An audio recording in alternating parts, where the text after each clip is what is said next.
Welcome to Breakthrough, the podcast supported by the Arts Council, helping change the music industry, one episode at a time. Jay Hustle is the name of the producer, artist, DJ and instrumentalist of Joe White, who's been making music in different arenas for the past couple of decades. He's become a much respected, much loved artist in his local scene, putting on events and supporting grassroots music right from the bottom up.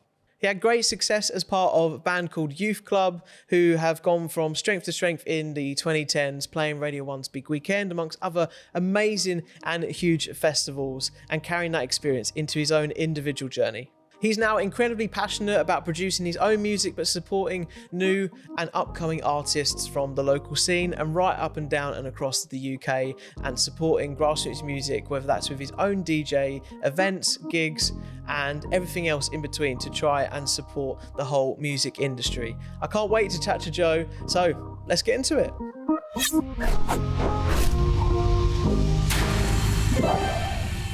Joe, welcome to Breakthrough. We're in a place that you might recognise a little bit, no? This feels like a second home at this point. No, I'm glad that you picked here.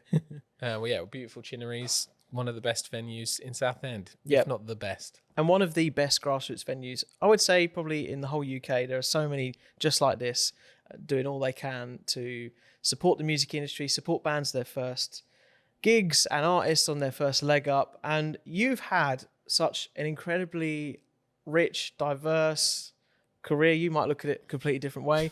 But it's only 2025 and like you're producing stuff now, you've been in bands.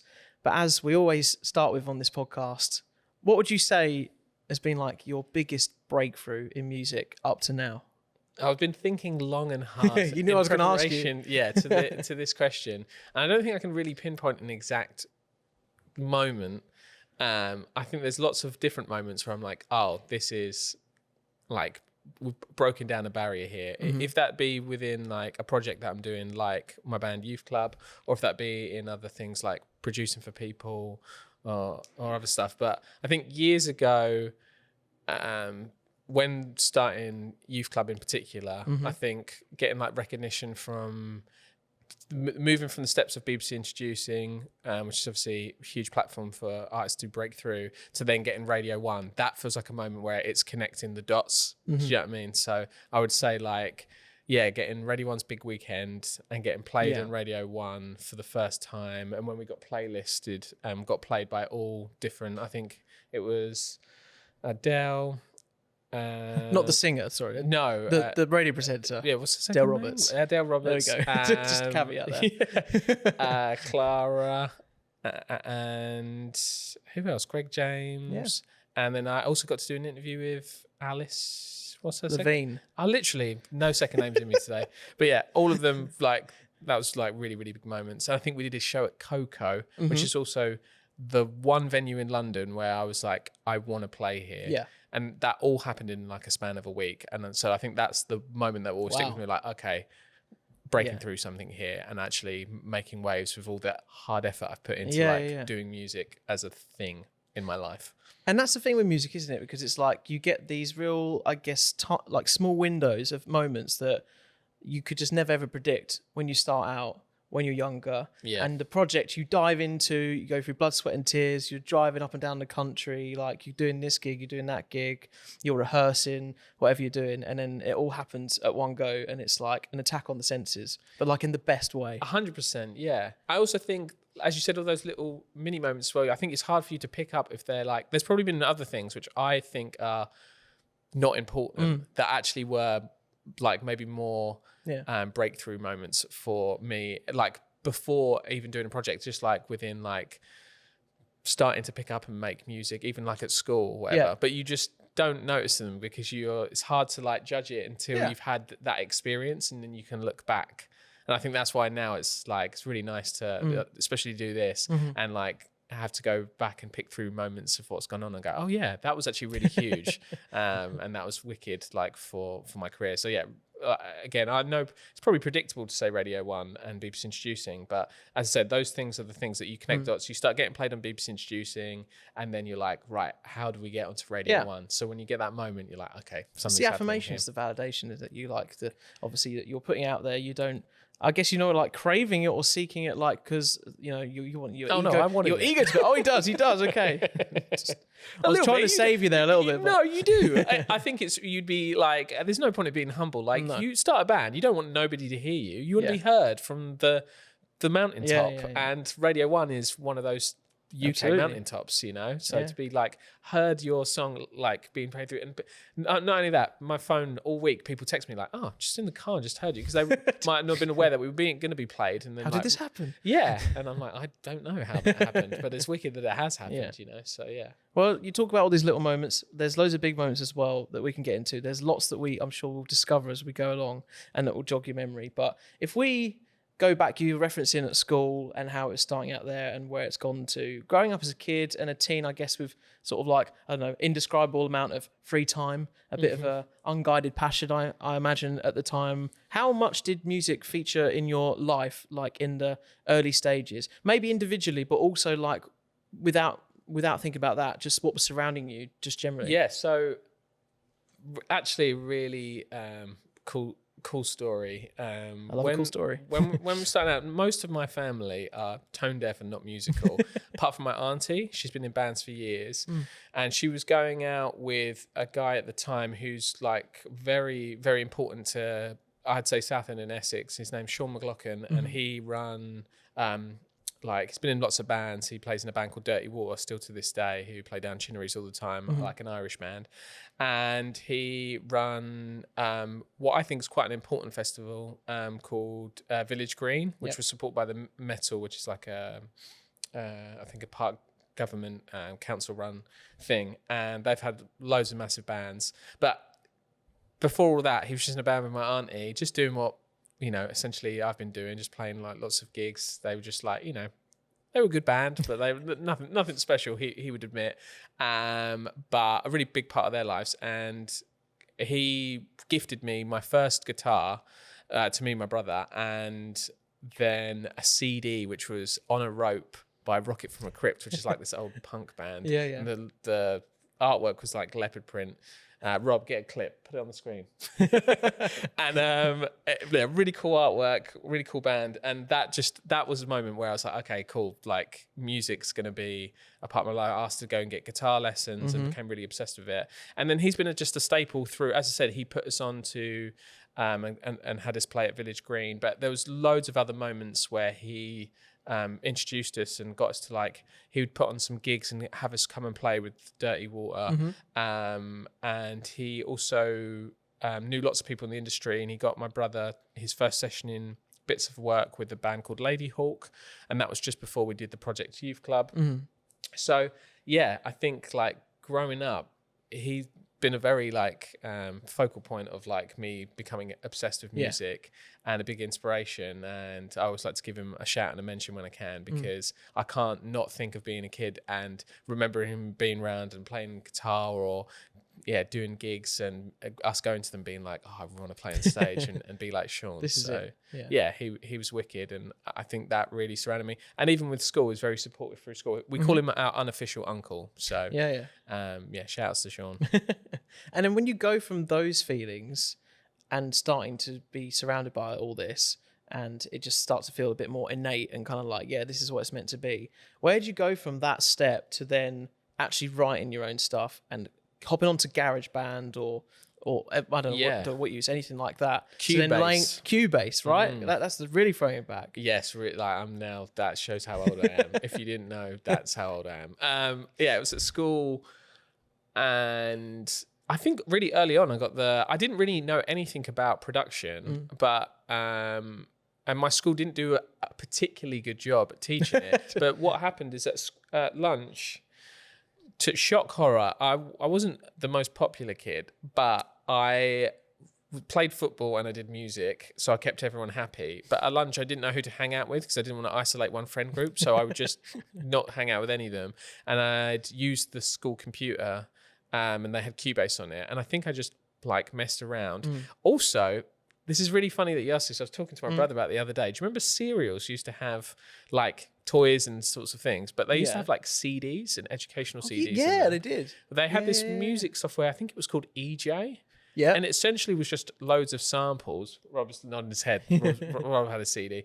And you could just drag and drop samples like about, which I think is obviously very reminiscent of producing. That essentially I record some guitars and then I just throw loads of snares until one snare sounds good. But I think that taught me like production, but I didn't know, like it didn't say on there like you are producing. It felt like a game. Yeah. And at my lunches, again, it was all very experimental. But like, I think as soon as I left school and I had that knowledge of different bits of software, and then I met people that were more actually producing and teaching me like what it is to go make a song and stuff, I think I was very quickly instantly into that world. Yeah. I can't really pinpoint, again, like it's all a bit of a blur now because I'm so anciently old. No, but I think just straight away I was starting to make stuff with my bands. I started to make stuff for myself, just experimenting with stuff, and it's never really stopped. I'm still like that now. Like even if I'm not doing something for a project or making a song for someone or for myself, I still just make music. Like last night I was just had a little idea, messing about on Logic. So maybe let's pick up on that. How would you like, not we're putting boxes in this new world where everything we're spinning plates, doing this, doing that, how would you classify yourself now? Because you're a musician, you're, I guess, an instrumentalist, you're a DJ, you're a producer, you've been in bands. Like, where do you feel like you sit? Nowhere. So again, it's a very funny question to ask me, because somebody the other day was like asking what I do, and you've joked about it in the past. Like my bio is like just loads of different words. But yeah, I do like graphics design also. So like I help with other music projects, but more the behind the scenes. I produce for people. I help record for people. I feel like I'm, the best way to put it in like layman's terms is I'm like a building project manager, and the building is music. So I just will go and help out and get in different rooms and help out with whatever it is, because I'm not so keen on being in the limelight, and like, I'm not doing any band projects at the moment or touring essentially. Do lots of DJ stuff because that's a lot easier, but it's just now I'm taking a bit more of a back seat with everything, and I'd rather be a tool and help people than try and do it all myself. So I'm really happy with that. I think I've been involved with a lot of organising of like gigs as well. I do a lot of events organisation, and also helping out with stuff for charity. And even during lockdown, when not much was going on, I used my social medias to like give out equipment and guitars. I was using the money making from that to then redistribute to people. Again, trying to do, like I said, where I was gifted. Like there's nothing better than when you're thinking about getting into music and then you get the thing that unlocks you being able to actually try and do it. So I've just wanted to repeat that now. And I think I will go into more of that kind of stuff as time goes on, because I think I built a lot of knowledge and I just want to pass as much of it on. No, that's fair enough. And there is literally so much to cover. We'll try and do it the best we can in an hour that we Good luck. have. But kind of I was picking up on that whole thing of being a tool for other artists and collaborating. I feel like it is as strong as ever been, that whole world, and people not just thinking about being an artist themselves, but there'll hopefully be a lot of aspiring artists listening to this and maybe seeing, maybe rightly so, because it's all they know, that how am I going to make music, how am I going to make this project, but only maybe in their world, and maybe not thinking about others around, or like all the other things you could sort of, I guess, strings you can pull upon. How much should artists or people that are interested in music be thinking about doing all the other things that work in the kind of ecosystem, because it's kind of the world we're in, right? Yeah, I think it's really important. In fact, as you were just speaking, I was thinking about it logically, and I think I wish I'd got involved with doing all of that stuff earlier. I think I was so concentrated on my project, whatever it is at the time, if it be doing the youth club or even before that, the other bands that were in, that I didn't get involved with helping other people with their projects and music. in a collaborative sense. And I think nowadays there's a lot more artists and musicians that are willing to collaborate, and it gets you used to how other people work and other tips and tricks that they might use, if it be producing or managing their band or project, or the way that, like, who they work with, that does their visuals or photos. Do you know what I mean? Because I think you can get stuck in a bit of a rut and in your own lane. So yeah, now that I'm doing more of this and be more collaborative, I feel like, yeah, that's a massive tip for new artists, is to make sure you reach out to all the people that are coming up with you and try and find ways to collaborate, even if it's not like you're not the same genre and to make a song, but maybe be like, oh, look, I could come and lay some guitars down for something, and then just be in their world and see how that they work, and then let them into yours as well, and also getting feedback. We never really had feedback. It's such an individual thing, right? There's nothing to go off. Yeah, and I think, again, it comes with like ego. When you're younger, you don't want to hear feedback as much. But now that I'm older, I'm like, oh God, I wish I just let more of the average person into that, our behind the scenes of like the band. Like, obviously you like shut yourself off and you don't let anyone in the studio, and it's all got to be like secretive or whatever. But at the same, and then like the only people that we would share it with are like suits and ties that were working for us. Yeah, and it's actually like they're not going home and listening to us. The person that's like on, you know, whatever social media it is at the time, saying, hey, when's the new song coming out? Really love this, really love this. They know you best. The average Joe. The average Joe, yeah. Which you are not. I'm pretty average. I'm there with them.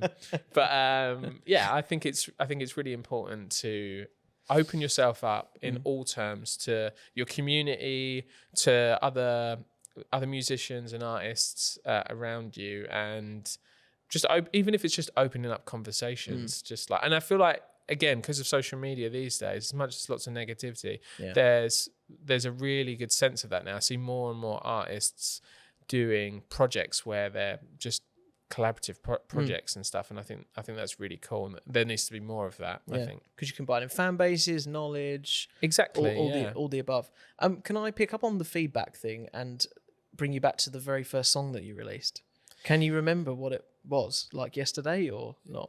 Yeah, so just like with any project, like remember the very first thing you've maybe put out into the world, like on platforms, and you're right, we're going for it. Called New Avenue. Shouts out to Ricky McFadden, Mark Lang. I don't think any of them do music now. Oh no, Yasmin Samadi. She lives up in Cornwall now.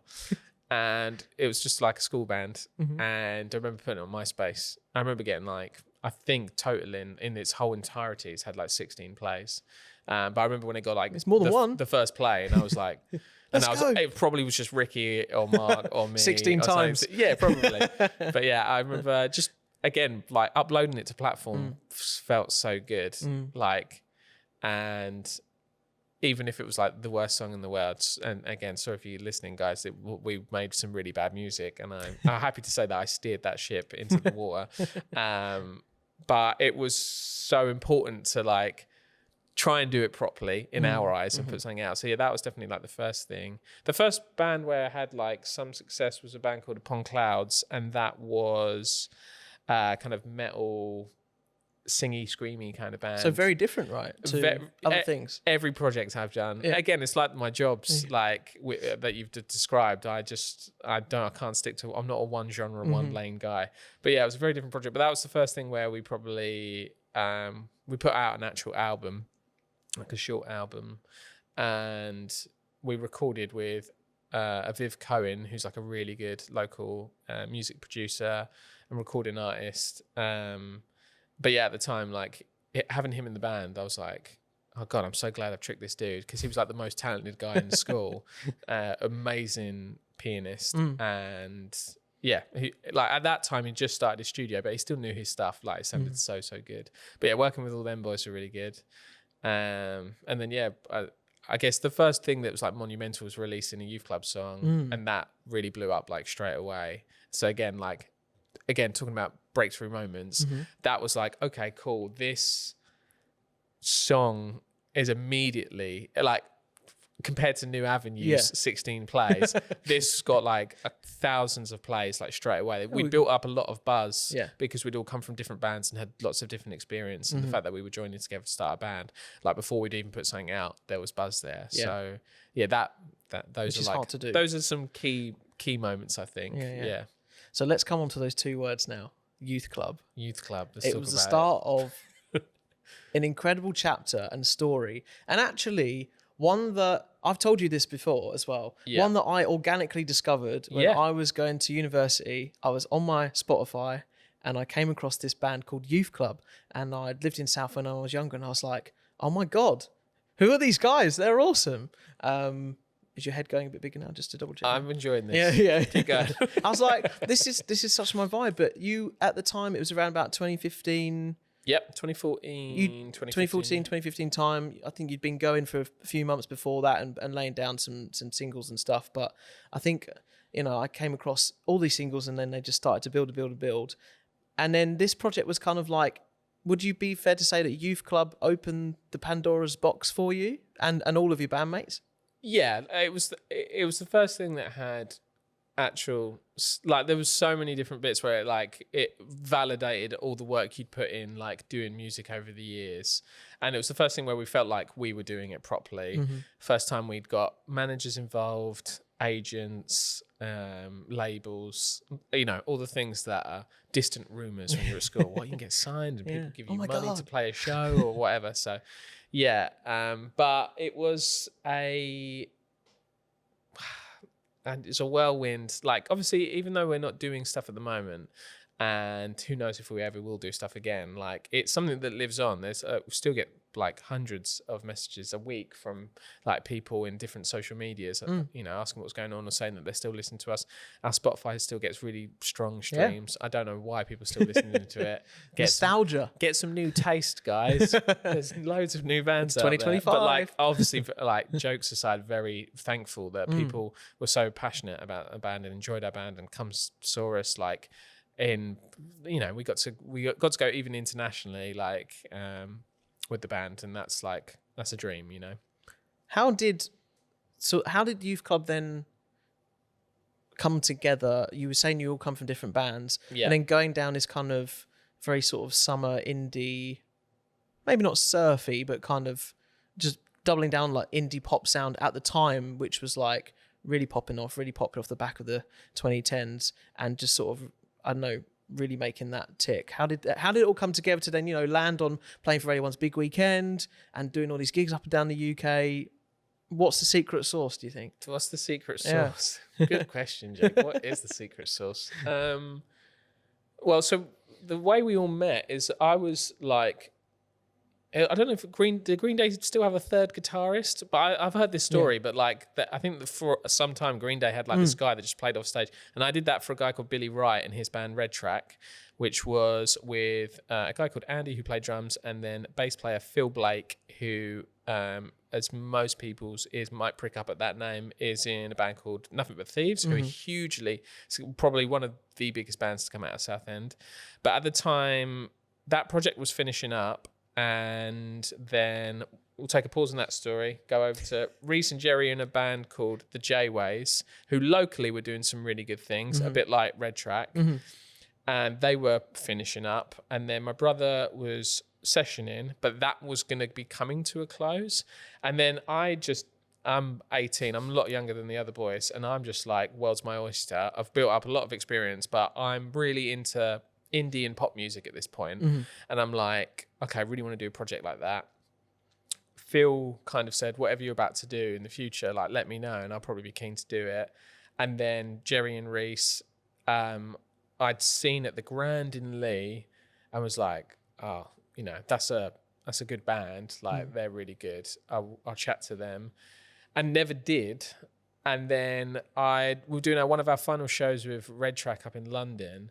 And in the queue, Jerry was behind me singing this band called Phoenix and doing my head in. I didn't know what the band was. Just a guy singing to me. I was like, Can you knock it off? Yeah, can you stop? And I'd forgotten my wristband, so I was having to re-queue to get in. So I was very like, being humbled. Yeah. I was like, I'm meant to be in there. I'm playing with the band, and they're like, we don't care. You haven't got a wristband. You queue up. I think I paid to get. I think Jerry paid for me to get. Paid in. to get into your own gig. But yeah, Jerry was like, oh, I'm having Scott talking to him. I said, oh, who are you singing? And he was like, this band Phoenix. And he was like, I'll show you after the show. We're from Southend. We know Phil. And then Phil came out, and we all got chatting. And he's like, we'll come back to ours. Anyway, long, confusing story. Like, eventually, we all do hang out, and we all share this love of a couple of like bands like Phoenix and Two Dos Cinema Club. Like, again, this was the Key to height. my heart, It was the height, the height of indie, and such amazing indie bands come out. And we were like, we want to start a band, and we want to put the word club in. No, I'm joking. I don't even know how we got to the name of Youth Club, but I've never put those two together. Wow. Oh yeah, there was Only till now. Tokyo. Was it Tokyo Police Club or whatever it was called? There were so many clubs. We thought we'd join the club.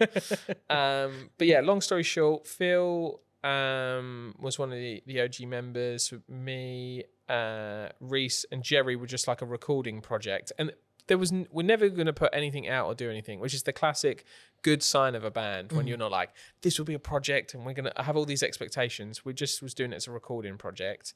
And then Phil was like, I'm not interested in that, but like, if you play live, let me know. So then when we did eventually play live, he joined. And then, Danny stopped his run with Lady Hawk for a little while and was like, can I come and just fill my time back in the UK until she tours again by like just helping out? And again, that was going to be his role. And then eventually like it became the four of us, and we just have different session musicians. So over time we had some. Phil obviously then started to join Nothing But Thieves because Dom stole Phil, so thanks Dom. And then we had to find a new bass player and keyboard, No beef here. Keyboard player. And then we had Davey and Silas with some really cool musicians and artists in their own right from London that helped. And eventually they left, and then we got Lydia Kitto, and who's part of Jungle now. Part of Jungle now, and Pete Anderson, who is a producer in his own right, and he's touring with a band called Skin Shapes.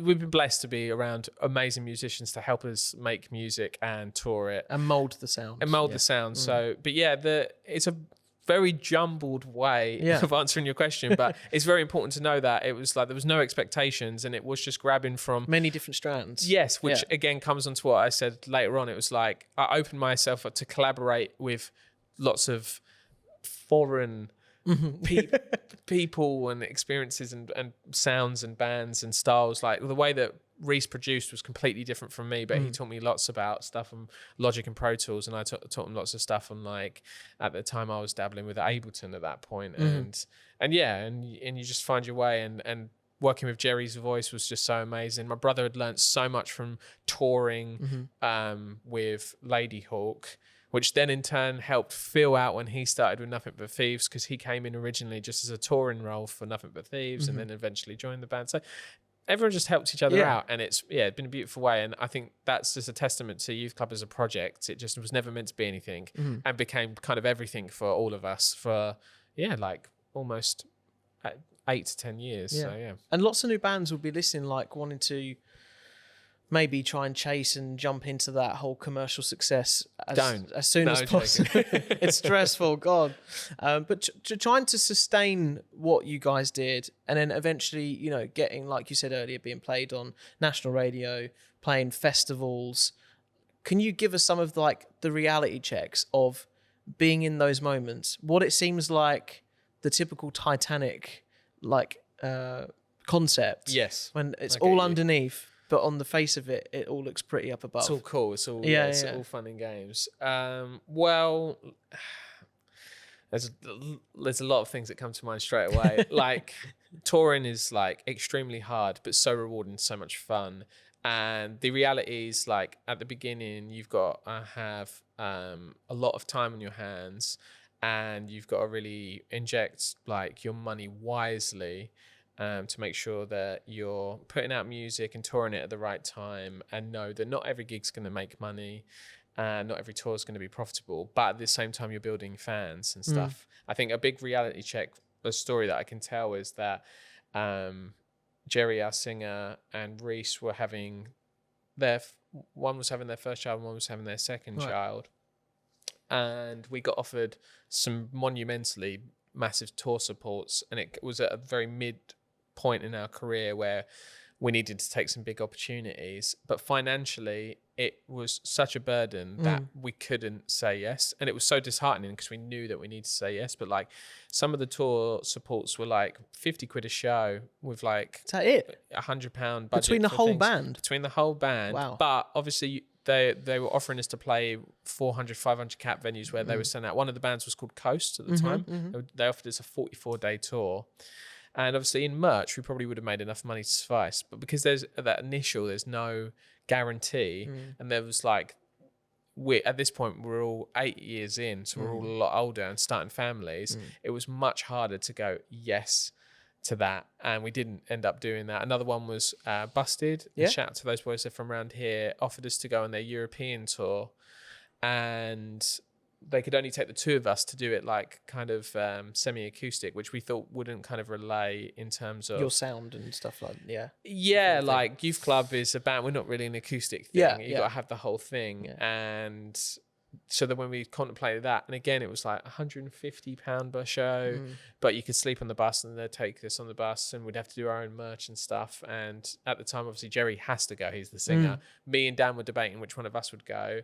But Jerry was has two kids and a lot of pressures at home and stuff, and couldn't take that time away and stuff. And again, that was like 5,000 cap venues and stuff. So there's things like that where it's like you have to weigh up. So everything that happened to us in the younger, you have to jump on all those things if you're a young, like fresh band, or even if you're older and you've got not as many responsibilities, like just jump on everything that you possibly can at the time, because the more pressures that happen in life and the more things you have to keep up to, the harder it is to say yes to these good opportunities, because the opportunities aren't funded well. And that's just the reality of. It's a big conversation now. It's only got louder, that, hasn't it? Yes, it's even more hard. This was all pre-COVID, so like post-COVID, I can't imagine what it's like now. It must be so hard. We're seeing lots of bands tour less, even the bigger bands. But yeah, the reality check is like you have to manage your expectations, and you have to strike while the iron's hot, which seems like such a standard and normal thing to say, or the typical thing to say, but it's like so true. Like the key to most of the youth club success is at the time we could, before all of us grew families, we were saying yes to everything. We were going out to London on a Wednesday night, playing for industry, played in a restaurant where everyone was sitting down to play to some agents. Wow, that's a vibe. Yeah, it was awful. The absolute car crash. We ruined the agent left halfway through our set. The people having their meals had their dinners ruined. We had a great time. Got free food. A little bit disappointed the label guy left, but we understood. What cuisine was it? I'm just curious as if it was like candlelit dinner. Was you there, Rob? It was like, I think it was like Korean, but like in a bar, like a normal bar, so it was like a pub. They did a little Korean food section. Yeah. Again, And we had this hip band over in the corner. yeah. this Well, thing. no, we thought that. Everyone else sorry, were like, yeah, "There's this annoying band playing really loudly while I'm trying to enjoy my Korean cuisine and this lovely beer that I've bought." But yeah, the point of the story is like you'll do lots of things like that, and eventually doing things like that. Not that particular one, but we got in front of like agents that then pulled us up and asked us, like, we signed to ITB. And that was through just like doing those industry shows midweek. But like, again, like the reason why I haven't really done another band since is I can't on a Wednesday night go up to London and chance playing in the Korean place for an possible agent. Possible agent to either stay the whole way through the set and want to sign us. So yeah, it's little things like that you just have to think about. And the other thing I was thinking about in the cab on the way here, for you asking questions like this, is there is no right or wrong way of doing stuff in this day and age. Now that we're post-COVID, I help a lot of artists again behind the scenes. And the one thing I've noticed is that there used to be a bit more of a linear method.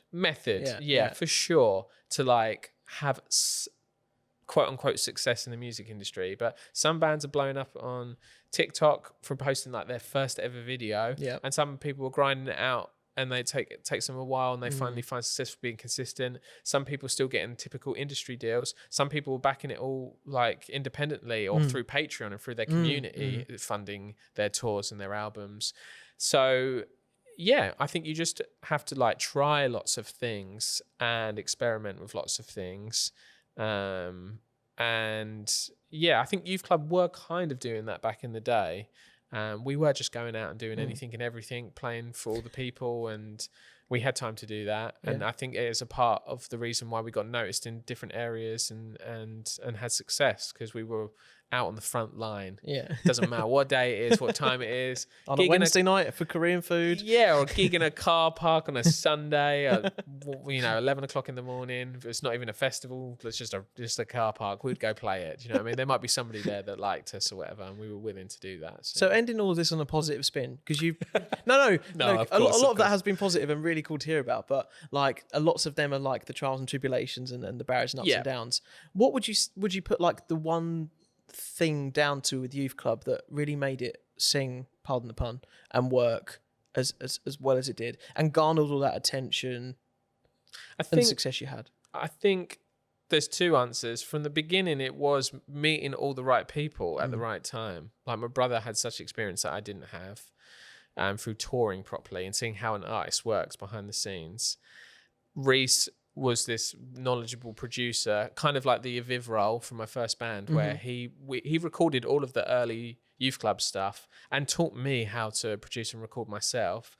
Jerry being such an amazing singer, and then all our session musicians that we had, again, all in if you look at the track record, all our session musicians are in wildly successful bands and still got careers. So we obviously had the right people. If only they could have just brought us along with them. But yeah, and then I guess the second answer is, it's kind of like a double-edged sword. Like we had the right team about us, and that really helped us in the height of our career. But then also was the downfall for us. We stopped relying on our own creative ideas, and we waited for the green light. What they wanted. Too much, yeah. But like I can't not like give it to we had a bad manager, but at one point, who I really liked, but it's a whole different story. But we had the girls they were working they were working for a few different companies, but one of them now has gone back to Raw Power Management, who look after like Bring Me the Horizon and stuff. But she was really into Indian pop music, and she worked with another girl called Claire. And we worked with Insanity. Again, it changed company halfway through. And then ITB, Olivia, who's like the second person down from Steve Zapp. It's like the main guy there. She like really did her best with us. She had a lot of rock bands, and they wanted to dabble in more indie stuff. And she did get us like loads of really good things. But again, like it took a lot of like our own initiative. And again, I think the industry was, the height of our thing was just before lockdown, was when a lot of this social media stuff was changing. So I think we were like in the midst of that. Yeah. And we were stuck in our old ways of thinking, and this new way that hadn't really developed, but algorithms and all of this was just arising, and it was just quite foreign to us. And then lockdown happened and all the stuff, and the band eventually slowed down and is where it is now. But I think some good times. Those are the two moments. I think that, as you said, like I think I am good at being positive and negative, but that is the reality of being in a band. There's going to be some hard times. We've been sat on the edge of the road with flat tires. Sorry, Rob. And Rob used to drive us, who's filming, by the way. I keep referencing Rob. But he's been like, it's funny that he's here, because he's like seen it all. Full circle. He's just listening to these stories being like, oh yeah, I was there. I remember that Korean food. But like we've been on the side of the road with all of our merch, having to put all of our jumpers on because we've broken down, and it's freezing cold, and you're waiting for an AA man. And like at that time, nothing feels good. You just want to be at home. You don't even remember the gig you just played. Not big festival or the anything things. like that. And that's negative. But then go on the positive. 3 hours before, we were playing a rocking show in Manchester, and there was like 500 people there, and it was an amazing time. And but that is the reality of being in a band. It's big highs, big lows. But I think that's what makes it feel good, because if you can only experience a big high if you have big lows, isn't it? If it just all felt placid, you just being in a band is just meh, whatever. Yeah, great. We'll turn up. You turn up, it's all right. So we move along from Youth Club, and I guess maybe not this is not in a disrespectful way at all or anything, but maybe in your mind to other people you were playing with, you'd done the band project, like you'd had great times, and you were like, I've now got all of this extra knowledge as Joe myself. Yeah. I can produce, I can DJ, I can take this to a new level, as you were saying about before. I can pass on my wisdom and all of that kind of thing. I can carry that on. Yeah. So and then when you get to the kind of point starting to make music individually and that transition period, and then just diving into that, like creating electronic music or doing your own thing, what was that journey like in between those two? So it was never in between. It like actually went side by side. So I started DJing probably the same time that I started youth club, to like just like earn some money when I wasn't away and wasn't touring and stuff. And I've just really been introduced again through producing into that world, and I've always been a fan of all genres and all music. So my career of DJing and the electronic music side of things was exactly the same time, and I would be going off and doing a youth club gig, and then my friend Chris that I collab with, and we did a project called EJAY Cubase, and we now do a project called CN. Love that. It's such a bad name. Notoriously, I've had the worst sounding named projects in the history, but Clubs or inverting popular. Yeah, Craig David came back and ruined it for us all, so we had to change the name. Again, that's a whole story, but we would go off and play shows like directly after a youth club show. I remember one time we did Day of the Dead festival in Southend, which was run by a guy called Mark Schubert. Really cool festival. I really hope they bring that back at some point. But like as soon as that finished, we were on a like 10 to 11 headline set. We'd drive all the way to Kent and played at Sauce Bar and did like a banging bass house and drum and bass set with Chris. And then next day we'd drive somewhere back. Chris would drive with me, and he'd come to all the shows and then come to wherever the next youth club show was and drive me there or whatever. So yeah, that was all growing at the same time. It was never like a separation, like I've done the band now I'll become a DJ or do electronic music. It's always been like, I've always been spinning all the plates and putting all the fingers in all the pies. So, but again, I think that helped. Like with Youth Club, there's a lot of electronic elements to it. Some of the last songs that we did, like The Man That I Am and Our Love, Are You Wanting It or Misunderstood, were heavily like had a lot of electronic and synth elements to it that I'd been learning through making electronic music and house music and drum and bass music and stuff. Yeah. So yeah, like I'm glad that it all coincided as well. But yeah, since stopping the band, I'm now more on the side of doing electronic music. I run events. I run a night called Bass by the Sea, which is like predominantly all kinds of bass music and stuff. And I also like DJ at just like different places and with different brands like Strongbow and Heineken and different drinks companies. And yeah, it's like, yeah, it's just been something that I've just building knowledge with like the whole time. Bit of this, bit of that. Keeping busy. I don't ever want to be really brutally honest with you. Yeah. And I think we've privately talked about this before. The music industry has taught me that like you'll have a really big high with it, and then again like financially, and then maybe a bit of a low, or some things will be coasting. So I've always had something else going on to A, stimulate me, and B, keep another form of money coming in. Yeah. So that if anything like falls off or drops off for a little while, then there's something else to pick it up. And I've just always, because that's the hustle. That's reality, right? That is. But because I've been inclined with that, like, yeah, sometimes when some of my projects are really good, I should probably take a step back from the other things. Yeah. But like, I think it's just ingrained and built in me. I will always be doing like, I'll never be just doing one thing. So if you see me on the streets and I'm doing loads of stuff, just mind your own business. Busking, that is.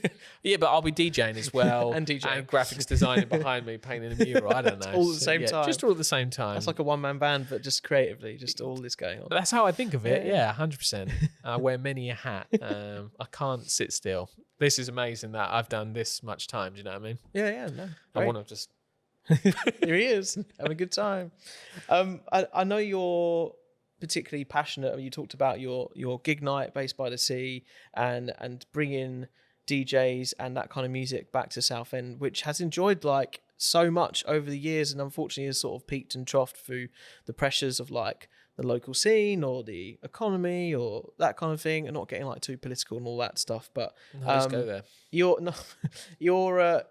you're very passionate about your local area, in this case in Southend, where we're now in Chinneries, and grassroots venues like this, keeping them up.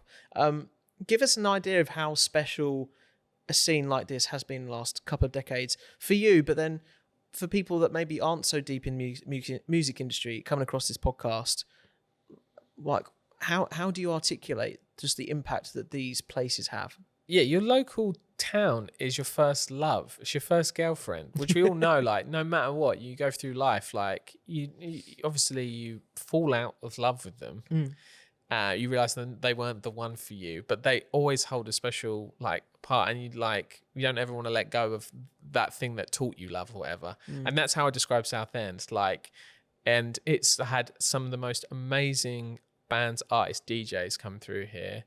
And it's always like birthing a new generation of people that are going to like get into those industries.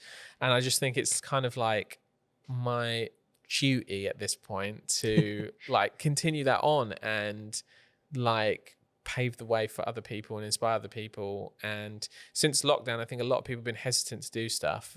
So yeah, with Chinneries in particular, like not only have they been able to house all the youth club shows that we ran ourselves, which gave me, again, a lot of experience in putting on my own events.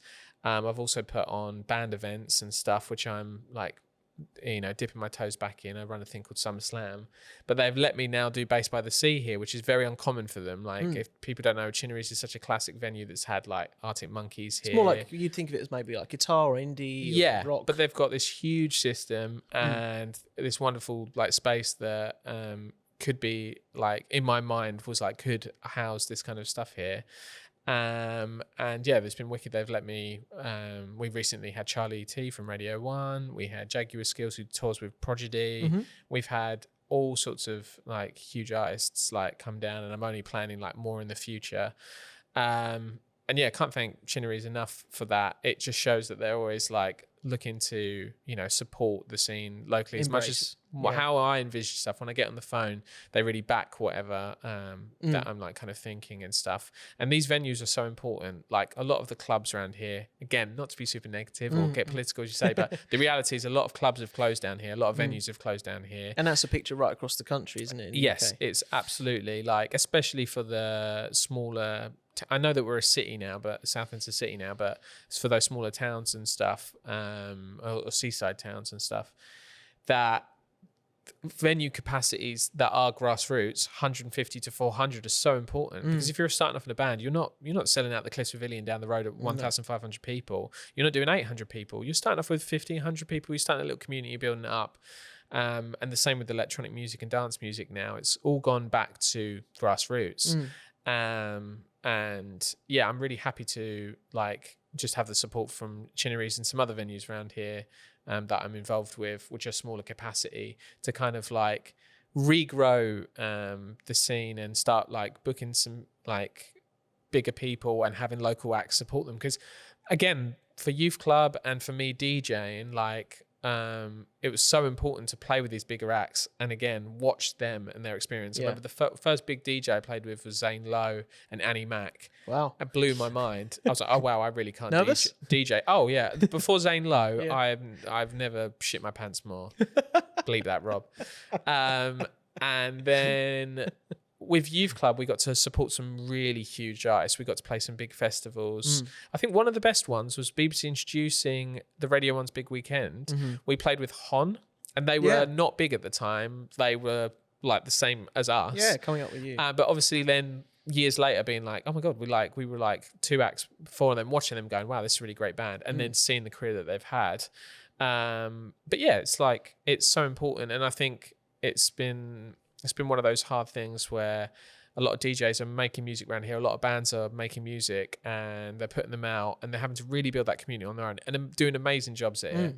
But like, yeah, recently we did SummerSlam Festival you helped me out with, and like seeing Trip Hazard talk about getting to support Rat Boy, who we booked, who's such an important part of them growing up. And that's that same like sort of tens time of indie, Exactly. Was like like an inspiring moment, and they got to play to like a bit of a bigger audience. And then the same with booking like Charlie T down here and lots of DJs that like want to get their stuff played on Radio 1 and stuff. That's such a great opportunity. They got to talk to, she was so kind and stood backstage and talked to everyone about their music and stuff. So yeah, that's kind of like, and again, going to what I said on earlier, that's kind of now more my motive of using the skills that I've learned to kind of like help grow that scene. And it's so wicked, as you say, that venues like we are in today, like Chinnery's, are also of that same mindset of like supporting Grassroots. It's never been more important these days to support Grassroots. Shout out Music Venue Trust, who are doing amazing work as well. So on that note, how much do you feel people should be champion their local areas and grassroots scenes, no matter where they are? Because even if there's someone like you who's had experience in the actual music industry, in bands, or whether they're just a fan, or whether they are just passionate about music, whatever it might be, like everything just seems like, I think when you see it on the news or you see these news stories about the latest stats or anything, it all seems a bit like white noise, and it's all like hard to sort of decipher between. But how would you articulate it? Yeah, I think it's again kind of what we mentioned earlier. It's to think collaboratively. If you're a punter, like just like being a bit more conscious about like trying to go to things, or if you've got, I've also recently said, if like people have like certain things that they're thinking about a show, like feedback in terms of like pricing or whatever, like talk to the venues, like and on social media or the bands, and kind of talk to them, because I think recently there's a band called Only the Poets, and we worked really closely with their manager back in the day, really nice guy called Sam Jackson, and they're doing a Brixton show, and it's £1 tickets, and they're probably making a huge loss. Like they definitely are making a huge loss. And I know that they've had support from elsewhere, but they did it upon the fact that they were like, this is going to be the biggest show they've ever done, and they don't want to charge an extortionate amount for the tickets. In fact, it's kind of that thing where you want to celebrate with the most people that you can ever have in a room, but without feeling like you're robbing them, to make your ends meet. Because it's not even for them to make a huge profit. No. It's just so they can put on a big production. Because it's not them going out on the stage. I want to have the screens, the confetti cannons. It's the first time they're playing bloody Brixton Academy. Yeah. But it's so good that they're doing things like that. And it's from the feedback of their audience. It's like, you know, as you get bigger, it makes it hard for us to come actually see you, because things cost more. Your merch ends up costing more. Because when you get to those bigger venues, they slap the 15-20% commission onto the venue. And the security, the management, all of that, logistics. Everything goes up. So, but like at the same time, I'm very conscious, and I think other people should be, that means it's harder for your community and your audience to want to come see you. So it's not obviously me saying go out there and make a loss, but think of ways like, you know, Only the Poets are doing, like to do these smart things, and it's you as a consumer of music to talk about things. And same with like the bigger platforms like Spotify and stuff. Like I think a lot of people need to be a bit more conscious, if you're a music lover, that if it's like your band is making 0.004p from your play, obviously they appreciate you streaming their music and stuff, but if you want to support, like if they've got a Bandcamp and they've got a CD and a thing, like there's a thing called Bandcamp Friday, they waive all the fees. It's where the bands can make the most amount of money. Just be conscious to like check that out. You won't realize, but on that one day, buying that one CD and that one jumper and listening to their music that way will go like multiplied by 10. It will be the whole month of you streaming music. Maybe even more. Like I don't know the maths, but I'm pretty sure that it will equate to such a large amount of your time that you've spent listening to their music within one thing, which will then help support them make the next album, do the big tour, play the big venue, not have to charge £1 million for tickets. So yeah, sorry, I'm getting aggressively waffling. But penultimate question then: having been in a band in the time you were in, having gone through the social media, like where all that changed, to now making your stuff independently, being, you know, a creative, graphic design, putting on your own events, that kind of thing. What in the music industry right now would you want to see change? I appreciate it's a very loaded question, but like the one thing like you really sort of hunker down on and be like, oh my God, right, if we just maybe just, I don't know, tweaked with this a little bit, it would help do so much more of X. Man, I got so many answers. Like streaming, and It's a great question. With such a broad, nuanced answer, like streaming has to change. And I laugh at me saying that just then because it won't change. And that's not me being depressive about it. It's like such a big thing to change. But like, if I just need to answer the question, streaming services need to change. Like, making money on gigs and all of that's really good, but like the nuances of like bands going out and touring, as I said, with like having families, maybe having disabilities, maybe having like jobs and stuff, it's not easy for bands to go out and play, and for them to rely on that side of thing and not the music seems so foreign to me. Like, we're in the music industry, it's the music business, baby. So you want to be making a bit more of a kickback on the streaming services, and these streaming services are making so much profit. Like, it's out there, it's not something that's hidden away. Like, the top like people at these companies, and not just Spotify, that's what I'm saying, streaming services, it's like just so unbelievably uneven, and that needs to change. And then in terms of gigging, this thing is a bit more hopeful, like more support into Grassroots, and that's where Music Venue Trust, again, we've been trying to raise some money for them on the band side of things with doing SummerSlam. We've got this levy idea, which really seems to have like taken off, which is good. Yeah, and I think that being recognised now by some of the bigger artists, I hope there's just like a bit of a, so it's not a recommendation there because that's in place, but as you said, they're donating £1 per ticket from these bigger shows, and then injecting it back into Grassroots. I think more of that needs to happen, and then more from the government, like just in general. It's all well and good Music Venue Trust have like done this, and God, they've been fighting. I think way before lockdown, but I think we've been seeing it more in the public eye since lockdown. And then again, this is why it's such a loaded question, because it brings in politics in it. But like, Brexit really stopped like a lot of the international people being able to like tour over here and vice versa, and that was because there was the freedom of movement and stuff, and again, for people to go study in other countries, which is a whole different thing. But there needs to be some leeway on that again, so we can see like some of these artists be able to come and it be a bit more worthwhile for the monetary wise. Otherwise, we can see less and less big artists like playing over here, and a lot of your bands that normally get booked in Europe, again, when we talk about touring being such an important part, if they've got to do visas like they do in America, but for the whole of Europe, individually in each country, it makes it really stressful. They can't go out and earn that money that would come back to then make your next album. And again, I want to say this down the camera, the reality of being a band is a lot of these bands are making enough money to live and making their profits to make the next record that you enjoy. No, there's a very fine majority of bands. No one's out to make millions. Yeah, the people that you're thinking of straight away when we say millions, Ed Sheeran and all that, it's like it's the top 100 artists you're seeing, I reckon of the top 40 or 30 are just making $1 million, and then the top 25 make millions.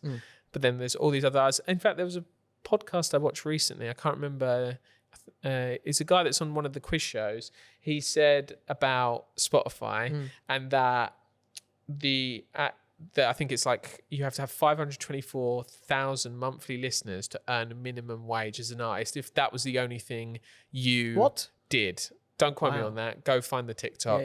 Maybe I'll find it to you and you can link it or whatever. But it's a really good like thing. And he said that he went and searched one of the artists. I think it was like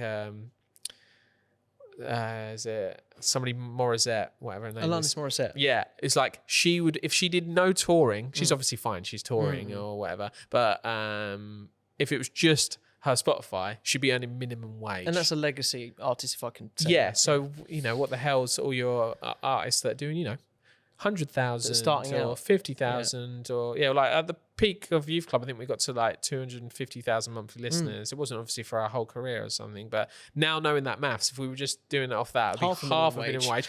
And that's not for the whole band. No. Right? That's split between the whole band. So, you're not thinking about agents and labels, but I don't know if I answered your question. No, but I could answer you seven different ways. Million more things. It is a multifaceted question. And one that will continue to be answered for quite a while. Lots needs to change, but then also again, as I say, some of those answers I gave, like Music Venue Trust, are doing those things. So again, if anyone's watching, if they're a fan of music or in music, be more conscious about what they're doing and try and get involved. If you can run a music venue trust night or support that or message them to get involved with whatever they're doing, then that would be amazing. Like I said, my thing might be a very small drop in the ocean, but I'm still every year I'm going to try and do something It all helps. that is, because I do think it all helps. And even if it's not like raising as much money as Coldplay are like doing from their tour and they're donating back, the awareness of like 400 people coming to the SummerSlam event and knowing that we're doing it for that and us talking about that and getting the information means some of them might go back and be more conscious about going to help and get involved. So that's really important. They're doing some great stuff, as you said. Loads of other charities.